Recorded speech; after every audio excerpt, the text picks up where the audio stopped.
In question 2, we're required to solve by completing the square root. So I'll say solve by completing the square. Completing the square is the squares. Completing the square is essentially formula. It's just like a formula you apply directly, but how you get the formula is by your understanding of completing the square. So if you understand completing the square, you will discover that you may not like to use formula anymore. So how do we do that? I'll take an example. A. I have x squared minus 8x plus 3 equal to 0. Now, please, I won't tell you, I'm not going to give you formula of how to. I'm just going to take you through steps. When you apply them, as you apply them, it helps you to take care of it. Now, look at this.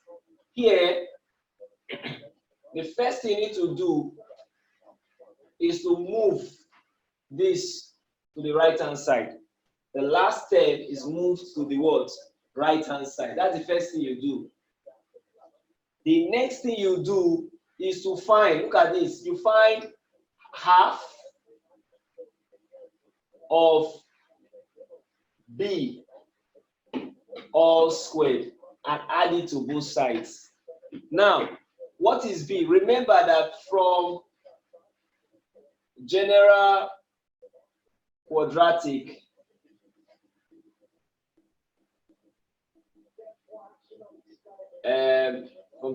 equation, we have that this is ax squared plus bx plus c equal to 0. I seen that. I seen that. So we can rewrite this to be what? For some, if a is equal to 1, then you're going to have x squared plus bx plus c equal to 0. So for now, let me keep with this, because sometimes with questions, what you need to do might change a little, but let me just keep it at this for now. So what you have is half b squared. So b is this one, is this step. So this one that is b here. So you add this value to both sides. Now, when you're adding, be careful. Notice that in this one, b is negative. So b will be what? Negative here. So half of b, so if I go with that, half of b minus 8, everything squared will be equal to minus 4 all squared. Please keep it like this. Keep it like this. Don't change it. Keep it like this. So once you've done that, moving from the last slot this way now, that's still question 2A, continuation. Moving from that direction, okay, let me bring up the essential details you have. I have x squared minus 8x equal to minus 3, and I've gotten that our b squared is equal to half of b all squared minus 4 all squared. Now, be careful here. You add this to both sides. You do what? Add this one to both sides. So you're going to have x squared minus 8x minus 4, or rather plus minus 4 all squared equal to minus, I need more space. So let me rearrange that. X squared minus 8x plus minus 4 all squared. Please watch carefully. Equal to minus 3 plus minus 4 all squared. So you simplify this part, but watch what is actually happening here. Remember, I gave you an idea earlier. I'm taking pains to solve this one well.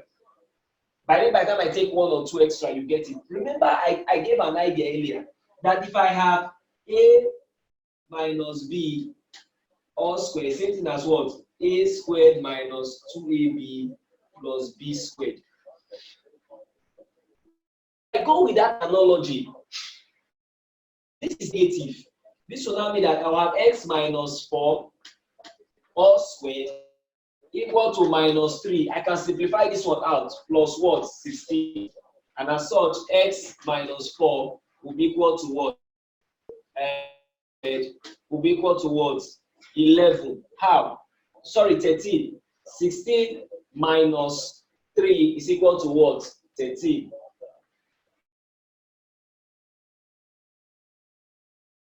Panic, just be calm. So it means that x minus 4 will be equal to the square root of 13. Remember, root of both sides, I'm going to get that. But for quadratic, when you are finding the square root, there are two possibilities. Students have failed to understand why when they say plus and minus. Plus and minus means that there are two possibilities. It's either I'm multiplying two positives or I'm multiplying with two negatives. The case in point is this: if I say negative a times negative a, I'm going to get a squared. If I say a times a, I'm going to get what? A squared also. So take note of this. So that's the concept we are using here. So why is it plus or minus? It's not because you just want to put plus or minus there. It is the idea, simple understanding of your numerical. Now, it will be x equal to plus or minus the square root of what? 13 plus 4. Now, it means that x is equal to what? Root 13, you take the positive one, plus 4, or it will be equal to what? Minus root 13 plus 4. I won't bother myself completing this one. The question says you solve to 2 decimal places, but I wouldn't bother myself on this. You know why? Because I believe that any student at your level should be able to, or students at this level should be able to handle this aspect of the problem. So I'm taking care of the most important thing, and I will trust that you can finish it off from here. So I'll solve another one. So let me give you some time. Now in question E, it says 2x squared minus 3x is equal to 6. Now, notice that in this question, they've already done this part for you.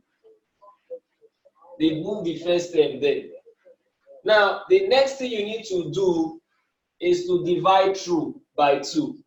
Now, a very important rule you must take note of while handling completing the square is that the coefficient of x squared must be 1. The coefficient of x squared must be 1. So with that in mind, this will now be what? X squared minus 3 over 2x equal to 6 over 2. So that will be x squared minus 3 over 2x equal to 3. So the next thing you need to do now is to add x squared to both sides. So you add half of this to both sides. So it will now be add minus half of minus 3 over 2 squared to both sides. Follow from the first problem, you understand why that is done. You always add half of this to both sides. Now for this side, so this will give me, this invariably will be what? Minus 3 over 4 all squared. That will be minus 3 over 4 all squared. So this will be x squared minus 3 over 2x plus minus 3 over 4 squared equal to what? 3 plus minus 3 over 4. Sorry for that. They manage my space very well. Minus 3 over 4 all squared. That's why when I solve, I talk a lot so that if you missed it, you'll be able to get what I've done. So that's what that one is. So with that, this will now give you x minus 3 over 4 all squared. Look at it. What this sign is brought and is taken with that equal to, this will be 3 plus 9 over what? 16. Now, I'll tell students, take care of this part first before you come to this other side. So from here, what you are going to get will be x minus 3 over 4 all squared equal to what? 48 plus 9 over what? 16. How did I get 48? This is what? 16 over 1, that's 48 over 16, which is 3. And that will give me what? X minus 3 over 4 all squared equal to 57 over 16. So at this point, you can now find the square root. So this will be x minus 3 over 4 equal to plus or minus the square root of what? 57 over what? 16. This will now be x minus 3 over 4 equal to plus or minus the square root of what? 57 over what? 4. Because the square root of 16 is what? 4. With this, you can take this to the other side. That will be x equal to the square root of 57 over 4 plus or minus what? 3 over 4. So at this point, x will be equal to plus or minus the square root of 57 everything over 4. So from here, you can now simplify it out. That x will be equal to 57 with 57. Is the other part of the board.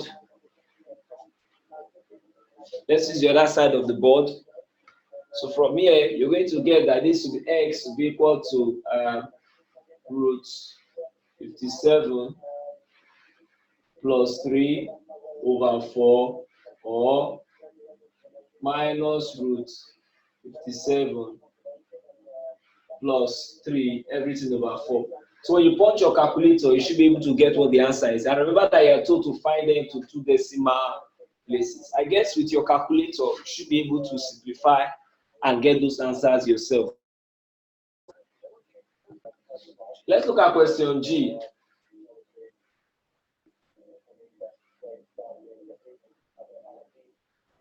In question G, you have 5x squared plus 6x plus 1 equal to 0. So first thing, you have 5x squared plus 6x equal to minus 1. That's the first thing you need to do.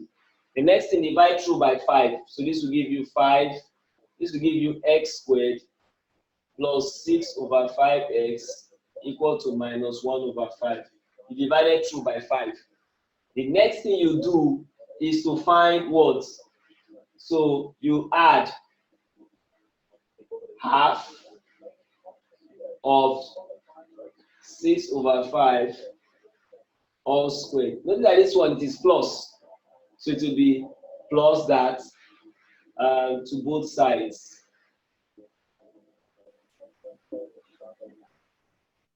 The effect it creates on the purpose is serving on the left hand side, different from the purpose is serving on the right hand side. So this will give me what? 3 over 5. How? 3 over 5 all squared. So I'll add 3 over 5 to both sides. And that will be what? X squared minus 6 over 5x plus what? 3 over 5 all squared being equal to what?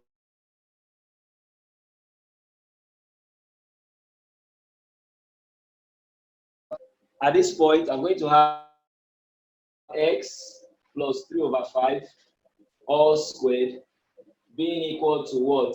Minus 1 over 5 plus 9 over 5. 9 over 25, sorry. 9 over 25. Sorry for that.